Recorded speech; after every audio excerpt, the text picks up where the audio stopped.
राधे राधे दोस्तों। आज की कथा में आप सभी भक्तों का हार्दिक स्वागत है। भगवान श्री कृष्ण की कृपा आप और आपके परिवार पर सदैव बनी रहे। आज जेठ मास के अध्याय 19 की कथा कहेंगे, आप लोग भी इसे सुनिएगा। आज की पावन कथा का प्रारंभ करते हैं। श्री पाराशर जी कहते हैं, हे मैत्रेय, अब तुम परम बुद्धिमान महात्मा प्रहलाद जी का चरित्र ध्यानपूर्वक श्रवण करो। पूर्व काल में द्युति के पुत्र महाबली हिरण्यकश्यप ने ब्रह्मा जी के वर्षे गर्भयुक्त अर्थात सशक्त होकर संपूर्ण त्रिलोकी को अपने वशीभूत कर लिया था और वह दैत्य इंद्रपद को भोग करता था। वह दैत्य इंद्र पद का भोग करता था। वह महान असुर स्वयं ही सूर्य, वायु, अग्नि, वरुण और चंद्रमा बना हुआ था। वह स्वयं ही कुबेर और यमराज भी था और वह असुर स्वयं ही संपूर्ण यज्ञ भागों को भोगता था। हे मुनि सत्तम, उसके भय से देवग स्वर्ग को छोड़कर मनुष्य शरीर धारण करके भूमंडल में विचरते रहते थे। इस प्रकार संपूर्ण त्रिलोकी को जीतकर त्रिभुवन के वैभव से गर्वित हुआ और गंधर्वों से अपनी स्तुति सुनता हुआ वह अपने अभिष्ट भोगों को भोगता था। उस समय उससे मद्यपान सशक्त महाकाय हिरण्यकश्यप के ही समस्त सिद्ध गंधर्व और नाग आदि उपासना करते थे। उस दैत्यराज के सामने कोई सिद्धगण तो बाजे बजाकर उसका यशोगान करते और कोई अति प्रसन्न होकर जय जयकार करते थे तथा वह असुर राजे वहाँ स्फटिक और अब्रशिला के बने हुए मनोहर महल में, जहाँ अप्सराओं का उत्तम नृत्य हुआ करता था, प्रसन्नता के साथ मद्यपान करता रहता था। उसका प्रहलाद नामक महाभाग्यवान पुत्र था। वह बालक गुरु के यहाँ जाकर बालोचित पाठ पढ़ने लगा। एक दिन वह धर्मात्मा बालक गुरु जी के साथ अपने पिता दैत्यराज के पास गया, जो उस समय मद्यपान में लगा हुआ था। तब अपने चरणों में झुके हुए अपने परम तेजस्वी पुत्र प्रहलाद जी को उठाकर पिता हिरण्यकश्यप ने कहा। हिरण्यकश्यप बोला, हे वत्स, अब तक के अध्ययन में निरंतर तत्पर रहकर तुमने जो कुछ भी पढ़ा है उसका सारभूत शुभ भाषण हमें सुनाओ। प्रहलाद जी बोले, पिताजी, मेरे मन में जो सबके सारांश रूप में स्थित है वह मैं आपकी आज्ञा अनुसार सुनाता हूँ। सावधान होकर सुनिए। जो आदि मध्य और अंत से रहित अजन्मा, वृद्धि, क्षय, शून्य और अच्युत है, समस्त कारणों के कारण तथा जगत के स्थिति और अंतकर्ता उन श्री हरि को मैं प्रणाम करता हूँ। श्री पराशर जी बोले कि यह सुनकर दैत्यराज हिरण्यकश्यप ने क्रोध से नेत्र लाल करके प्रहलाद के गुरु की ओर देखकर कांपते हुए होठों से कहा। हिरण्यकश्यप बोला, रे दुर्बुद्धि ब्रह्मणाध्यम, यह क्या तूने मेरी अवज्ञा करके इस बालक को मेरे ही विपक्षी की स्तुति से युक्त आसार शिक्षा दी है। गुरु जी ने कहा, दैत्यराज, आपको क्रोध के वशीभूत न होना चाहिए, क्योंकि आपका यह पुत्र मेरी सिखाई हुई बात नहीं कह रहा है। तब हिरण्यकश्यप बोला, बेटा प्रहलाद, बताओ तो तुमको यह शिक्षा किसने दी है? क्योंकि तुम्हारे गुरु जी कहते हैं कि मैंने तो इसे ऐसा उपदेश दिया ही नहीं है। प्रहलाद जी बोले, पिताजी, हृदय में स्थित भगवान विष्णु ही तो संपूर्ण जगत के उपदेशक हैं। उन परमात्मा को छोड़कर और कौन किसी को कुछ सिखा सकता है? हिरण्यकश्यप बोला, अरे मूर्ख, जिस विष्णु का तू मुझ जगदीश्वर के सामने धृष्टतापूर्वक निशंस होकर बारंबार वर्णन करता है, वह कौन है? प्रहलाद जी बोले, योगियों के ध्यान करने योगी, जिसका परम पद वाणी का विषय नहीं हो सकता तथा जिससे विश्व प्रकट हुआ है, और जो स्वयं विश्वरूप है वह परमेश्वर ही विष्णु है। हिरण्याकश्यप बोला, अरे मूढ़, मेरे रहते हुए और कौन परमेश्वर कहा जा सकता है? फिर भी तू मौत के मुख में जाने की इच्छा से बारंबार ऐसा बक रहा है। प्रहलाद जी बोले, हे तादि, वह ब्रह्माभूत विष्णु तो केवल मेरा ही नहीं बल्कि संपूर्ण प्रजा और आपका भी कर्ता, नियंता और परमेश्वर हैं। आप प्रसन्न होइए, व्यर्थ क्रोध क्यों करते हैं?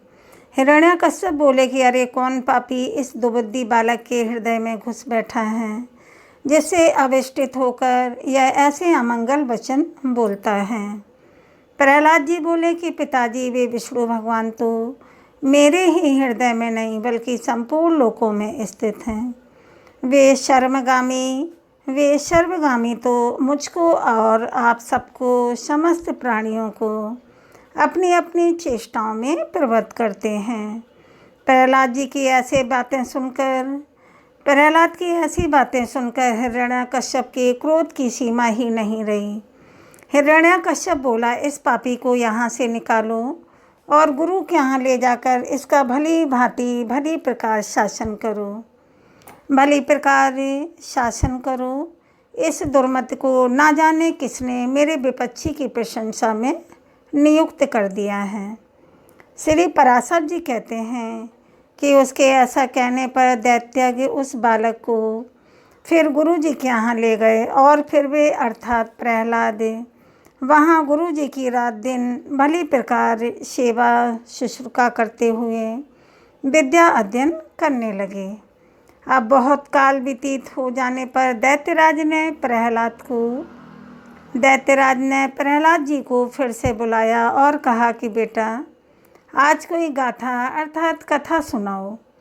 प्रहलाद जी बोले कि जिनसे प्रधान पुरुष और यह चराचर जगत उत्पन्न हुआ है, वे सकल प्रपंच के कारण श्री विष्णु भगवान हम पर प्रसन्न हों। हिरण्याकश्यप बोला, अरे यह बड़ा दुरात्मा है, इसको मार डालो। अब इसके जीने से कोई लाभ नहीं है, क्योंकि स्वपक्ष की हानि करने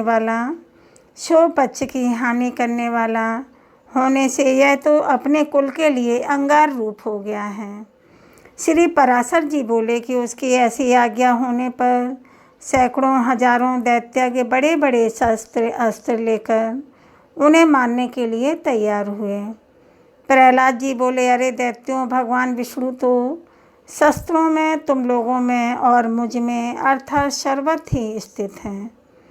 इस सत्य के प्रभाव से इन अस्त्र शस्त्रों का मेरे ऊपर कोई भी प्रभाव नहीं होगा। श्री पराशर जी कहते हैं कि तब तो उन सैकड़ों दैत्यों के शस्त्र समूह का आघात होने पर भी उनको तनिक से भी वेदना नहीं हुई। वे फिर भी ज्यों के त्यों नवीन बल संपन्न नहीं रहे। हिरण्याकश्यप बोला, रे दुबुद्धि, अब तू विपक्षी की स्तुति करना छोड़ दे। जा, मैं तुझे अभय दान देता हूँ। अब और अधिक नादान मत हो। प्रहलाद जी बोले, हे ताते, जिनके स्मरण मात्र से जन्म, जरा और मृत्यु आदि के समस्त भय दूर हो जाते हैं, उन सकल भयारी अनंत के हृदय के स्थित रहते हुए मुझे भय कहाँ रह सकता है? हिरण्याकश्यप बोला, अरे सर्पों, इस अत्यंत दुबुद्धि और दुराचारी को अपने विषाग्नि संतप्त मुखों से काटकर शीघ्र ही नष्ट कर दो। श्री पराशर जी बोले कि ऐसी आज्ञा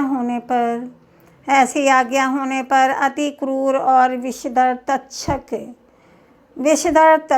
आदि सर्पों ने उनके समस्त अंगों में काटा, किंतु उन्हें तो श्री कृष्णचंद्र में आसक्ति रहने के कारण भगवत स्मरण के परमानंद में डूबे रहने से उन महासर्पों के काटने पर भी अपने शरीर की कोई सूची नहीं हुई। तब सर्प बोले, हे दैत्यराज, देखो हमारी दाढ़ी टूट गई, मड़ियाँ चटकने लगीं, फड़ों में पीड़ा होने लगी और हृदय कांपने लगा, तथापि इसकी त्वचा तो जरा भी नहीं घटी। इसीलिए अब आप हमें कोई और कार्य बताइए। हिरण्याकश्यप बोला, हे दिग्गजों, तुम सब अपने संकीर्ण दांतों को मिलाकर मेरे शत्रु पक्ष द्वारा मुझसे विमुख किए हुए इस बालक को मार डालो। देखो, जैसे अरणी से उत्पन्न हुआ अग्नि उसी को जला डालता है, उसी प्रकार कोई कोई जिससे उत्पन्न होते हैं उसी के नाश करने वाले हो जाते हैं। श्री पराशर जी बोले, तब पर्वत शिखर के समान विशालकाय दिग्गजों ने उस बालक को पृथ्वी पर पटक कर अपने दांतों से खूब रौंदा, किंतु श्री गोविंद का स्मरण करते रहने से हाथियों के हजारों दांत उनके वक्ष स्थल से टकरा कर ही टूट गए। तब उन्होंने पिता हिरण्याकश्यप से कहा, यह जो हाथियों के वज्र के समान कठोर दांत टूट गए हैं, इसमें मेरा कोई बल नहीं है। यह तो श्री जनार्दन भगवान के महाविपत्ति और क्लेशों के नष्ट करने वाले स्मरण का ही प्रभाव है।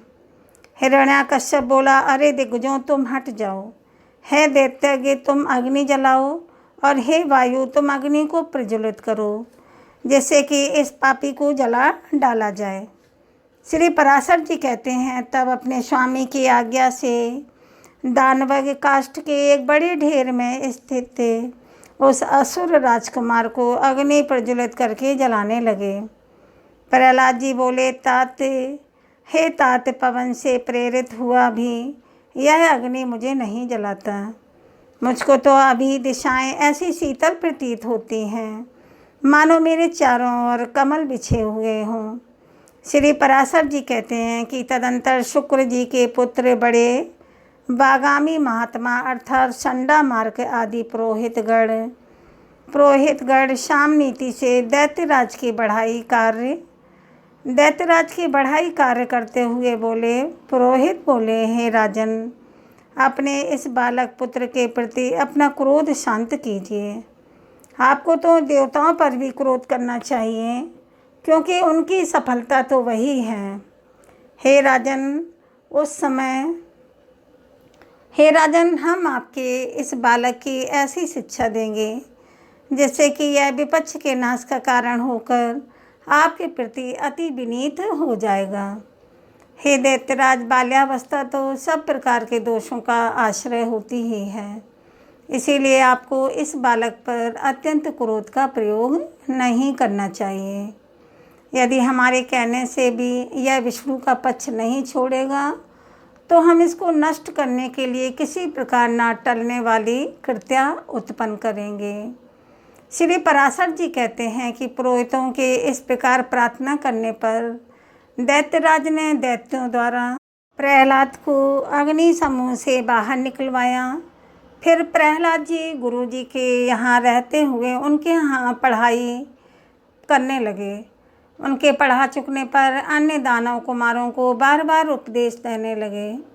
प्रहलाद जी बोले, हैं दैत्य कुल में उत्पन्न असुर बालकों, सुनो, मैं तुम्हें परमार्थ का उपदेश करता हूँ। तुम इसे अन्यथा नहीं समझना, क्योंकि मेरे ऐसा कहने में किसी प्रकार का लोभ कारण नहीं है। तभी सभी जीव जन्म में बाल्यावस्था और फिर यौवन प्राप्त करते हैं। तत्पश्चात दिन वृद्धावस्था की प्राप्ति भी अनिवार्य हुई है। और हे दानव राजकुमारों, फिर यह जीव मृत्यु के मुख से चला जाता है। यह हम और तुम सभी प्रत्यक्ष देखते हैं। मरने पर पुनः जन्म होता है, यह नियम भी कभी नहीं टलता। इस विषय में श्रुति स्मृति रूप आगम में भी प्रमाण है कि बिना उपादान के कोई वस्तु उत्पन्न नहीं होती।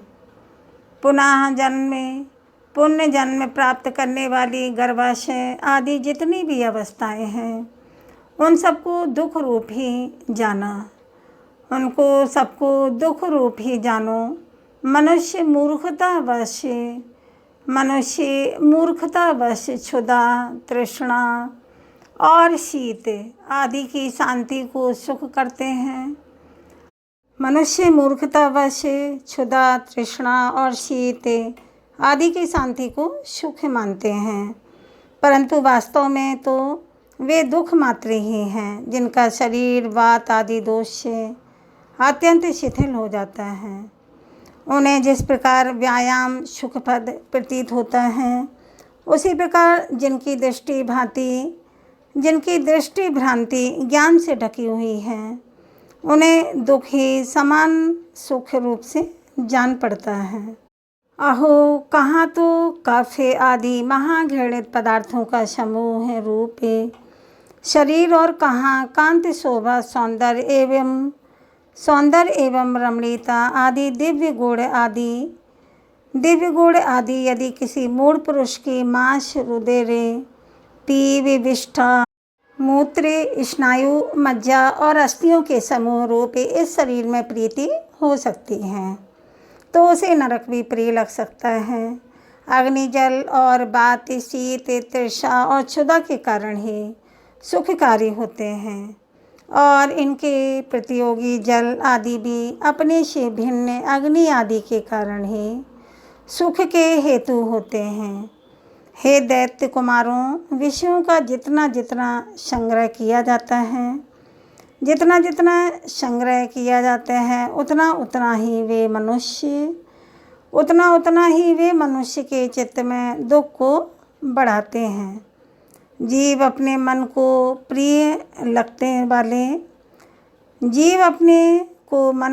प्रिय लगने वाले जितने ही संबंधियों को बढ़ाता है, उतने ही उसके हृदय में शोक रूपी शल्य स्थित हो जाते हैं। घर में जो कुछ धन्य धान आदि होते हैं, मनुष्य के जहाँ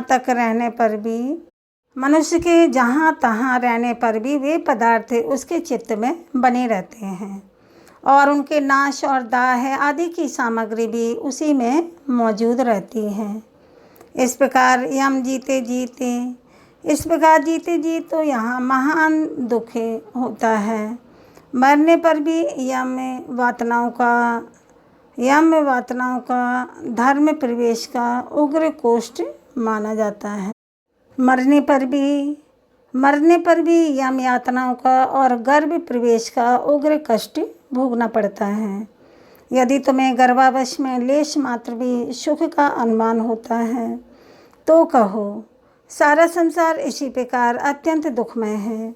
इसीलिए दुखों के परम आश्रय इस संसार समुद्र के एकमात्र विष्णु भगवान हैं। आप लोगों की परम गति हैं, यह मैं सर्वथा सच कहता हूँ। ऐसा मत समझो कि हम तो अभी बालक हैं, क्योंकि जरा, यौवन और जन्म आदि अवस्थाएं तो देह के ही धर्म हैं। शरीर का अधिष्ठाता आत्मा तो नित्य है, जिसमें यह कोई धर्म नहीं है। जो मनुष्य ऐसी दुराशाओं से विक्षिप्त चित्त रहता है कि मैं अभी बालक हूँ, इसीलिए इच्छानुसार खेल कूद लूँ और युवावस्था प्राप्त होने पर कल्याण साधन का फल करूँगा, कल्याण साधन का यत्न प्रयास करूँगा। फिर युवा होने पर कहता है अभी तो मैं युवा हूँ, बुढ़ापे में आत्म कल्याण कर लूँगा, और वृद्ध होने पर सोचता है अब मैं बूढ़ा हो गया हूँ, अब तो मेरी इंद्रियाँ अपने कर्मों में प्रवृत्ति ही नहीं होती। अब मैं बूढ़ा हो गया हूँ, अब तो मेरी इंद्रियाँ अपने कर्मों में प्रवृत्ति ही नहीं होती। शरीर के शिथिल हो जाने पर अब मैं क्या कर सकता हूँ? सामर्थ्य रहते तो मैंने कुछ किया ही नहीं। वह अपने कल्याण पथ पर कभी अग्रसर नहीं होता, केवल भोग तृष्णा में ही व्याकुल रहता है। मूर्ख लोग अपनी बाल्यावस्था में खेल कूद में ही लगे रहते हैं और युवावस्था में विषयों में फंस जाते हैं। युवावस्था में विषयों में फंस जाते हैं और फिर बुढ़ापा आने पर उसे असमर्थता के कारण व्यर्थ ही काटते हैं। इसीलिए विवेकी पुरुष को चाहिए इसीलिए विवेकी पुरुष को चाहिए कि देह की बाल्यावस्था, देह की यौवन और वृद्ध आदि अवस्थाओं की अपेक्षा न करके बाल्यावस्था में ही अपने कल्याण का यत्न करें। मैंने तुम लोगों से यह जो कुछ भी कहा है उसे यदि तुम मिथ्या नहीं समझते तो मेरी प्रसन्नता के लिए ही बंधन को छुटाने वाले श्री विष्णु भगवान का स्मरण करो। और उनका स्मरण करने में परिश्रम ही क्या है, और स्मरण मात्र से ही वे अति शुभ फल देते हैं तथा रात दिन उन्हीं का स्मरण करने वालों का पाप भी नष्ट हो जाता है।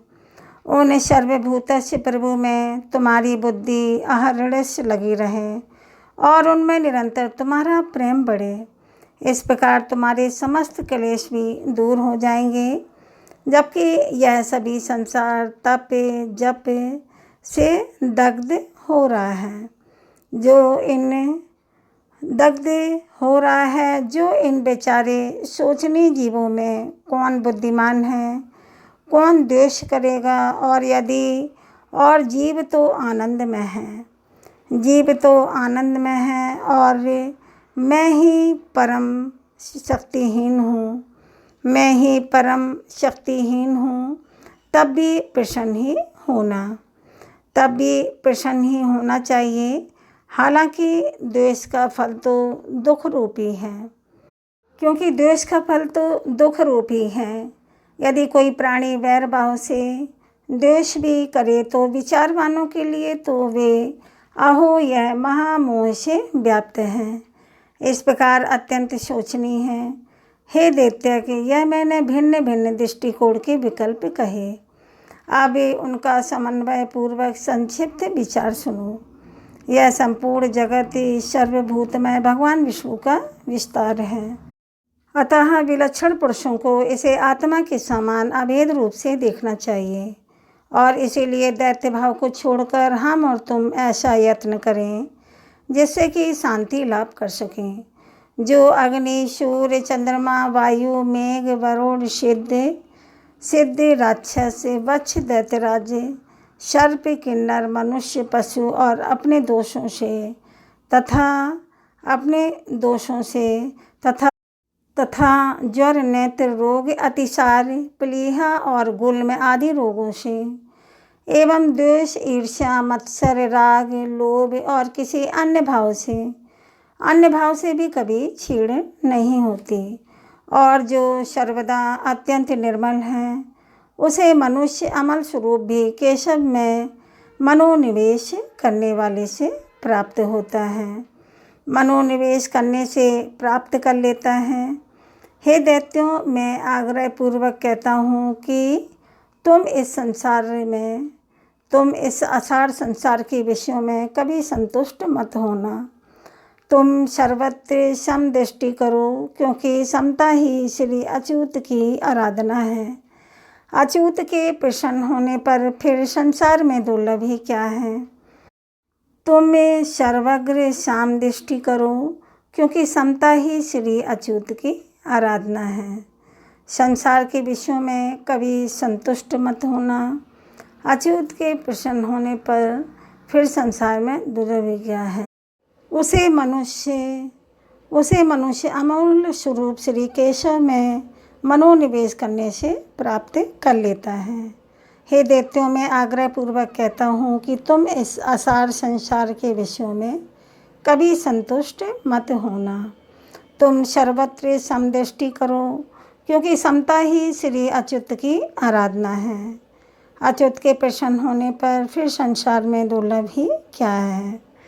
तुम धर्म, अर्थ और काम की इच्छा कभी न करना, वे तो अत्यंत ही तुच्छ हैं।